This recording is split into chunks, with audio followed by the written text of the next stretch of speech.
Every character, event and place is only made up by the imagination and therefore, has nothing to do with real life.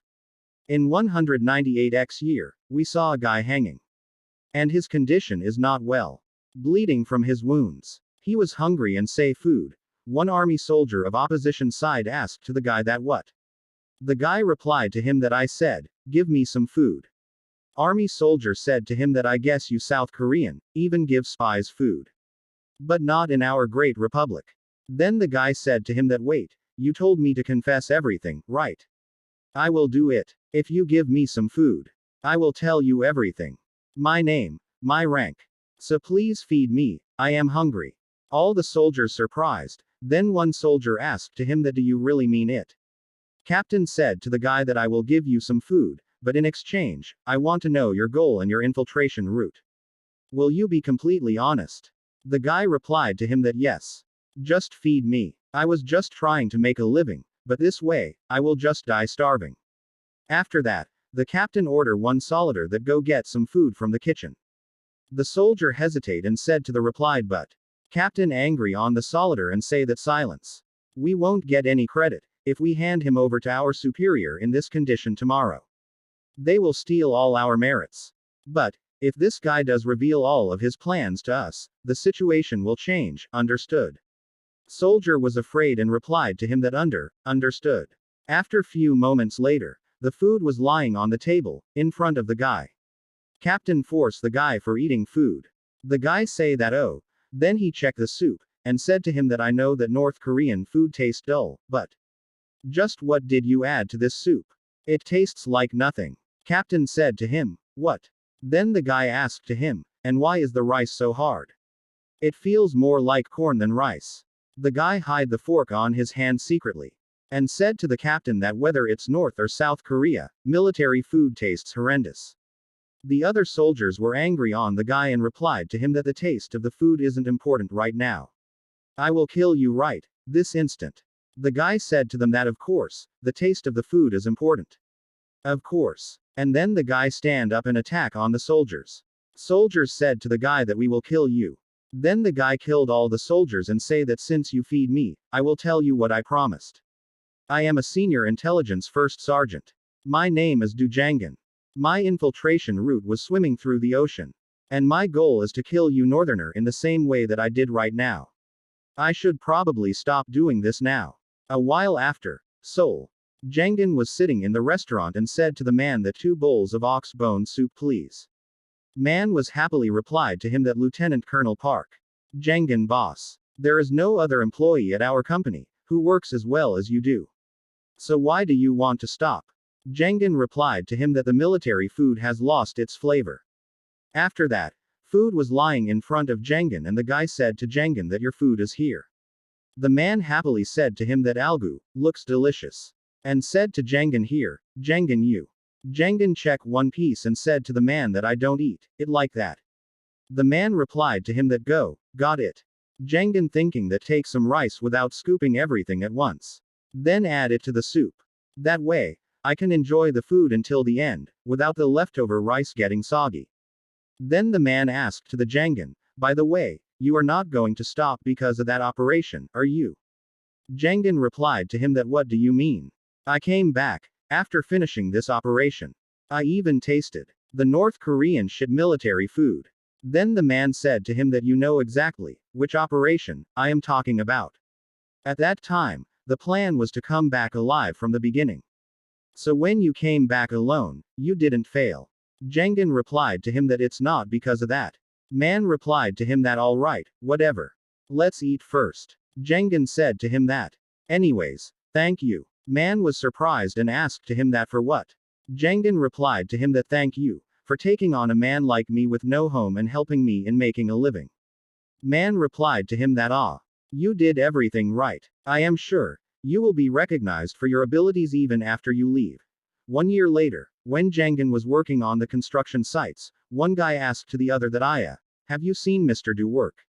He is insane. Other guy replied to him that I have been working on construction sites for a really long time, but I have never seen anyone be so good at carrying heavy loads. Like Park Jungryong Nim said, my skills were acknowledged, but I couldn't have an easy life. However, I am trying in my own way. Then lunch break start. In lunch break Jangan going to the bank. When he entered in the bank, he saw a girl on reception. It began a year ago, when I first began working on the construction site. Then he saved the money on his account. One guy seeing towards him, guy was surprised and asked to the Jangan that make sure you save that money. Jangan replied to him that pardon. Company owner said to Jangan that don't be like those, who spend their entire day's wages on alcohol.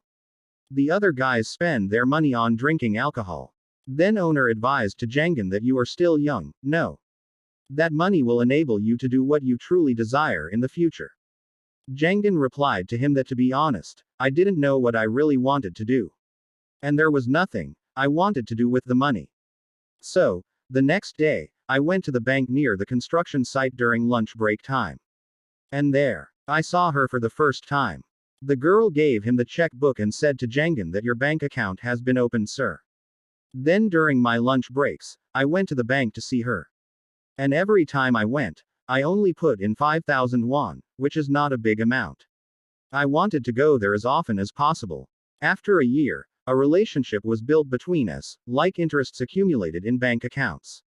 First, I wanted her to be able to recognize my face. We memorized each other names. Also I found out that Siona C was born into a family, with very loving parents, but with little money. So, as soon as she graduated from her high school, she got a job at this bank and has been working until now. I told her, I was a soldier, and I worked at a construction site near the bank, living alone with no home or family to return to.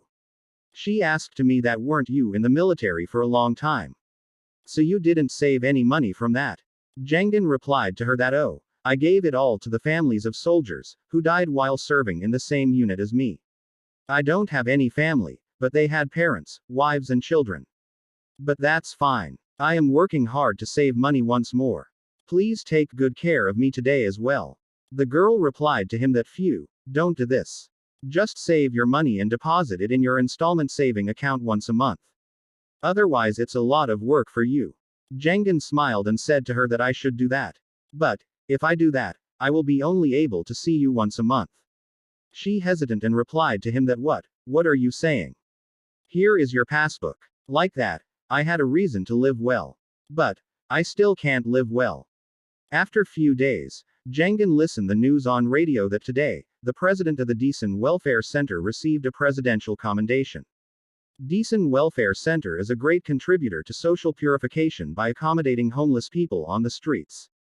Jangun was tired and lying on the bed. The moment I became an adult, I enlisted and received all kinds of special training. I survived missions of high difficulty, such as bombings, infiltration, and assassinations. And I did my best on those jobs. But over the past year, I have felt like, the things that I am best at don't help me earn a living. Then Jangan thinking that or maybe, I am just bad at earning money. Then Jangan say that I just want to eat some delicious food. At that moment, someone knocking on the door, Jangan going towards the door and say that what the hell? Who is it? The other person asked to him that First Sergeant Do. Are you First Sergeant Do Jangan? Jangan opened the door and asked to the guy that who are you? The guy said to him that hello, Sunbae Nim. Don't you remember me? We worked together. I am Joe Taemoon. Jangan was shocked and said to him, Staff Sergeant Joe. Staff Sergeant Joe Taemoon. The successor who was deployed on an operation with me once. He had enough qualities as a soldier. But in the end, he quit the military, because of his personal temperament.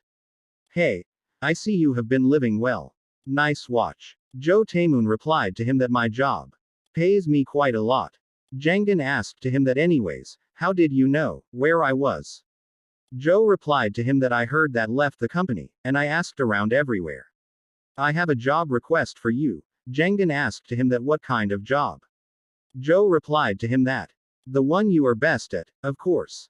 After hearing you would quit your job, I went around gathering any information I could get my hands on. I have a job. Jangan replied to him that I am not willing to get my hands dirty for money. Joe replied to him that no, wait. I am not asking you to kill anyone. I just need you to teach them a lesson. Jangan taking interest and said to Joe that tell me honestly. What kind of job walk are you doing? Joe replied to him that I am just an entrepreneur in the public eyes. But, to be honest, I am the boss of a gang. Jangin was surprised and asked to him, a gang? Joe replied to him that yes, and the person, I would like you to take care of the boss of another gang. Jangin said to him that forget about it. I didn't give up my 9 to 5 job, to do something like that. Joe asked to him something like that. Did you quit to live in a place like that? Doing construction work? Jangin replied to him that oh, you watch your mouth. Joe said to him that if you agree to do the job, I will give you 50 million won. Jangin was shocked and say what? Joe said to him that with that much money, you will be able to buy a decent house in Seoul. Or start your own business. Whatever you choose to do with the money, you will be able to live better you are now. Jangin thinking that 50 million won. To save that money, I would have to save 5,000 to 10,000 times, right? Joe gave him his card and said to Jangin that anyhow, if you decide to change your mind, come visit me. If you ride the express bus, you will be there in no time. Give me a heads up before you come. Then Joe stand up and said to him that first Sergeant do. It's strange that someone like you tries to avoid doing what you are good at. After that, Jangin lying on the bed and close his eyes and thinking that is right. I didn't come here to live like this. But still, let's try to do what I have been doing just a bit longer. I will find out if I really can't live without doing that thing I am good at. Next day, boss said to Jangin that Mr. Do. Your job today is to carry all these up, where they need to be. Jangin was surprised and asked to the boss that where are the others. Boss replied to him that oh, about that. You are the only one I called for today. I saw you the other day and you have got good work ethics. You can do without any help, right? On the other, in bank, Seong Seona talking to her colleague when they are drinking a tea in break. Seong said to her colleague that how am I gonna get through today? The other girl said to her that why do you say that? Your face always lightens up when it's lunchtime. Seong asked to her that what do you mean? The girl replied to her that you are really nice to that Jangin guy, are you perhaps interested in him? Seong telling her that guy comes in every day to put money into his savings account. If this were a store, he would be one of our regulars, so I would have to treat him nicely, right? The girl replied to her that yeah, I guess you are right. He is not that good looking nor does he look rich. Seong think that he is not handsome. Then Seong smiled and said to her that, he is a nice body though. The girl said to Seong that is probably, because he works as a construction worker. He has to carry bricks and metal poles all day. Seong replied to her that I don't know about that. My dad used to work in construction and he doesn't have a body like him, the girl say oh. Then Seong faced near to the girl and said to him and thank you for poking your nose in my business. No, I am not thankful at all. So get your nose out of my business. And I will stay out of yours. You know, your affair with that manager, who looks down on us. Because we are from a girl technical high school. Do you understand? Girl replied to her that yes. Yeah. After lunch break, Seong was thinking that wait, why did I get so mad? We were only talking about Mr. Do. At that moment, Jangin came there. Seong was surprised and asked to him that it's not lunchtime yet, why are you here? Jangin replied to her that I will be busy later, so I came a little early. She asked to him that well, then, have you come to put money in your account? Jangin replied to her that no, today I came to see you, Ms. Sun Ah. When I return, I will put a lot of money in my account. Then, goodbye. Seong replied to him that is okay. Then she thinking that he came to see me.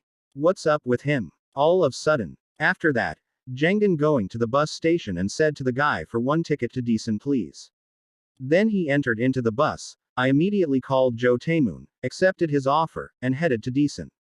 Jangin seeing the card and think that things will probably get better, just like that brat said. In Decent station, Joe was already reached there to receive me. Joe seeing towards me and say that over here. Then he sitting on the Joe car. Joe said to him that this guy is your target, and his name is Park Gwanyo. Currently my gang and his gang are fighting for the rights to tourist hotels slot machines. I would like to barge in and fight him face to face, and clean up his whole ordeal myself but. Someone higher up warned me, that if I did something like that, the right to those slot machines would not be mine. However, maybe, if an unknown outsider that has nothing to do with this ordeal suddenly shows up and makes it so that Park Guanyo won't be able to show his face around here for a while, what would happen? Things would run smoothly thanks to that guy, am I right? Jangan smiled and replied to him that yeah, whatever you say. Joe tells him, but it won't be easy. That bastard know that I will be coming for him, so he walk around with a shit two of his underlings. So it's probably a good idea to wait until he lowers his guard and then, Jangan asked to him that what time is right now. Joe replied to him that oh, it's about 12:30. Jangan say thy so there is a lot of time left, until it's 4:30 p.m. Joe was surprised and say that 4:30 p.m. Jangan tells him that the bank hours, they closed at 4:30 p.m. Then take me to Park Guanyo or whatever that guy is. I will take care of him quickly. Joe said to him that then you will be able to deposit the money you promised my bank account by today, right?